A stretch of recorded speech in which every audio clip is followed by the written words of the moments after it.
بسم اللہ الرحمن الرحیم۔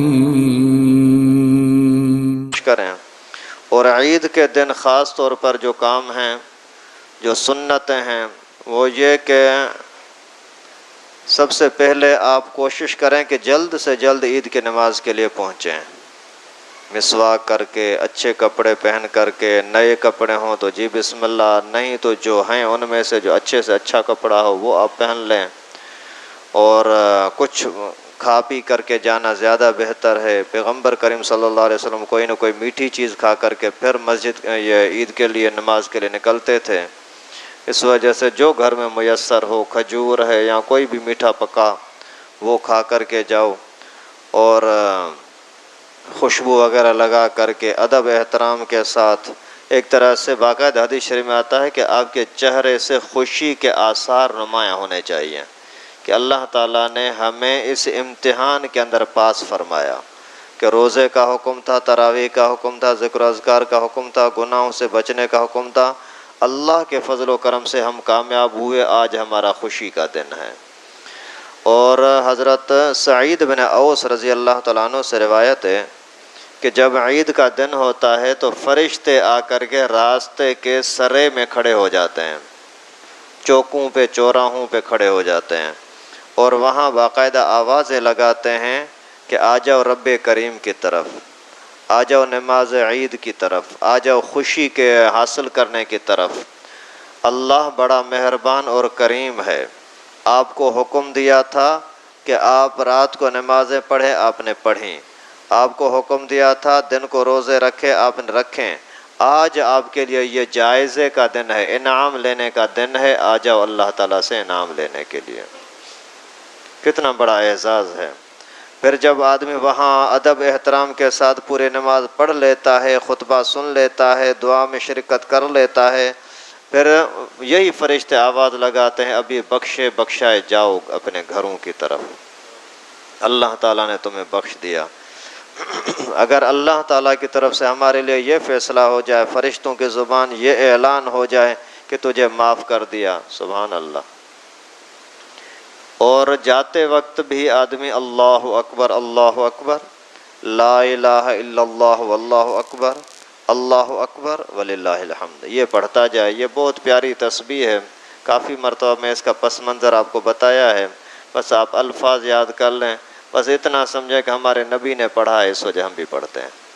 بس پس منظر کیا ہے یہ پھر انشاءاللہ کبھی بعد میں بتاؤں گا۔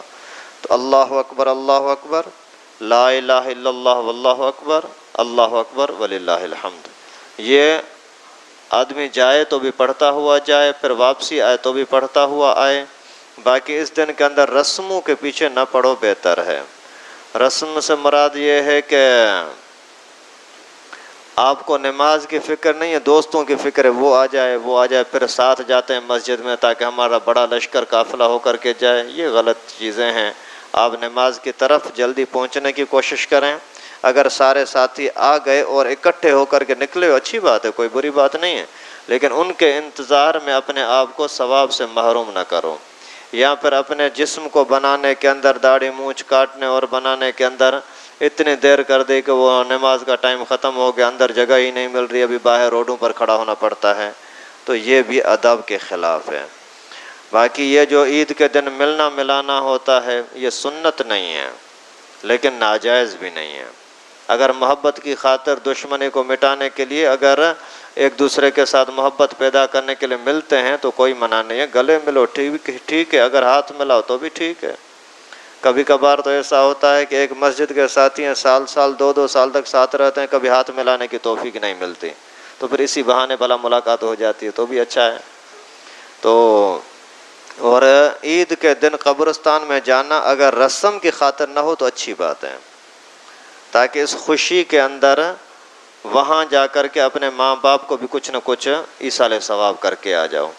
لیکن اس میں لوگوں نے یہ مشہور کیا ہے کہ عید کے دن قبرستان والے روح ہمارے انتظار میں ہوتے ہیں کہ ابھی آئے گا، یہ جھوٹ ہے، یہ کہیں سے ثابت نہیں ہے۔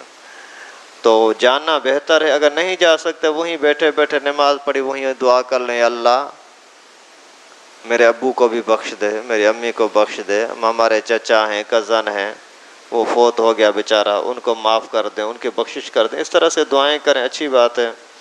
تو خیر، اور اسی عید کے دن خصوصاً جب خوشی کا دن ہے، نفرتوں کو ختم کرنے کا دن ہے، تو آپ اپنے بہن بھائیوں کے ساتھ، ماں باپ کے ساتھ ان کا دل خوش کرنے کی کوشش کریں۔ یہ بیماری لوگوں میں بہت زیادہ ہے، نفرت نفرت اور نفرت۔ اجنبی لوگوں کے ساتھ بڑی دوستی ہے اور اپنے گھر کے اندر عذاب بنے ہوئے ہیں۔ اس وجہ سے بہن بھائیوں کے ساتھ خصوصاً سب سے محبوب ترین رشتے دنیا کے اندر بہن بھائی ہیں، اس سے زیادہ کوئی بھی محبوب رشتہ نہیں ہے، سب سے زیادہ شان عظمت والا رشتہ۔ وہ جو یعنی باپ بیٹے کا رشتہ ہے، یہ تو مجبوری ہے اور ایک طرح کا حق ہے، اور یعنی ایک دوسرے کے بغیر ان کا رہن سہن ہے ہی نہیں۔ اولاد ماں باپ کی محتاج ہے، ماں باپ اولاد کے محتاج ہیں، لیکن اس کے علاوہ زکوٰۃ کے اندر سب سے پہلے حقدار یہی بہن بھائی ہیں۔ اس وجہ سے ان کے ساتھ اچھائی کا برتاؤ کریں۔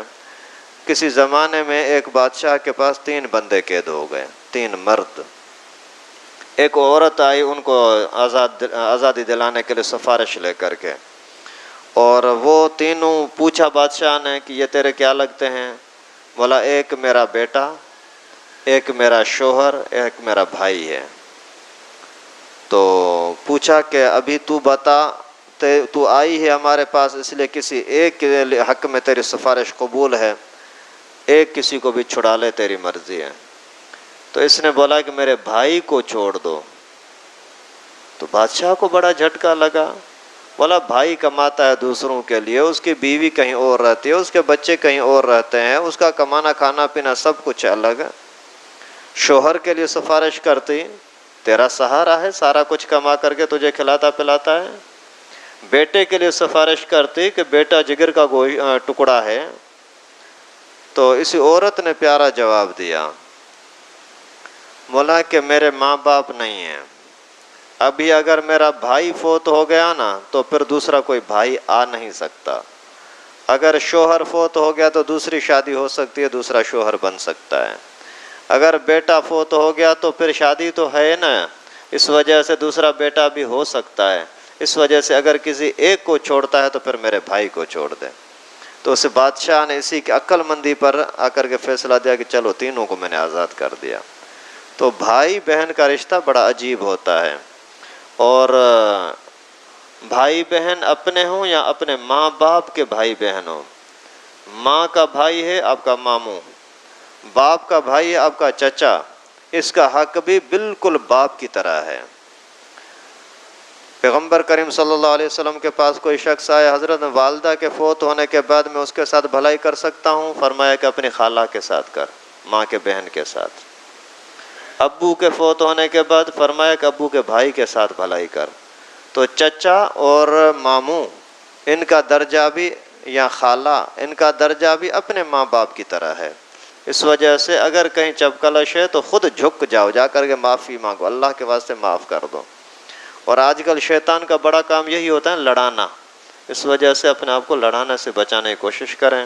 خیر، عید کے دن بھی اللہ تعالیٰ کو بھلانا نہیں، شریعت کو بھلانا نہیں، شریعت کے کسی بھی مسئلے کو ہلکا نہ سمجھیں، نمازیں ہیں پابندی کے ساتھ ادا کرتے رہیں۔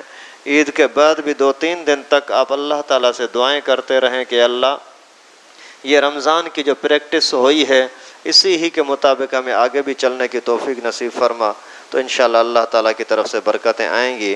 6 روزے جو شوال کے ہیں وہ رکھنا بھی بہت بڑا ثواب کا کام ہے، اس کے اندر بھی اگر ساتھ رکھ دو تو بھی ٹھیک ہے، پہلی تاریخ تو رکھنا جائز نہیں ہے، حرام ہے۔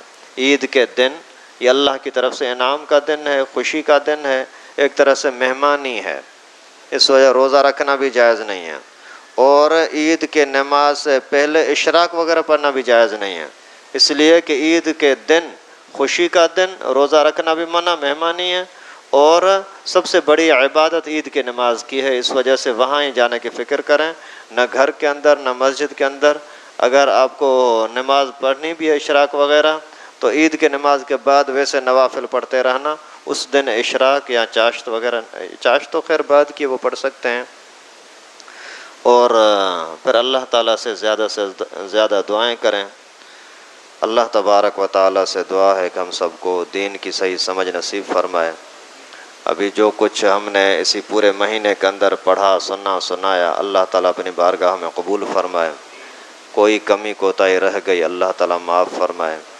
انسان ہونے کے ناطے کوشش تو بہرحال یہی کرتا ہوں کہ جتنے قدر مقتدیوں کا، جماعت کا، محلے کا میرے اوپر حق ہے وہ زیادہ سے زیادہ ادا کرنے کی کوشش کروں، کیونکہ اللہ تعالیٰ نے جو علم کے دو الفاظ دیے ہیں وہ پہنچانا ہماری ذمہ داری ہے، اور اللہ تعالیٰ سے دعا ہے کہ وہ پھر ہم سب کو عمل کرنے کی بھی توفیق نصیب فرمائے۔ اللہ نہ کرے اگر کوئی کمی کوتاہی ہو گئی ہے معاف کرنا بھائی۔ وآخر دعوانا ان الحمدللہ۔ لائک کریں ہمارے چینل کو اور سبسکرائب کریں اور بیل آئیکن کو دبانا نہ بھولیں۔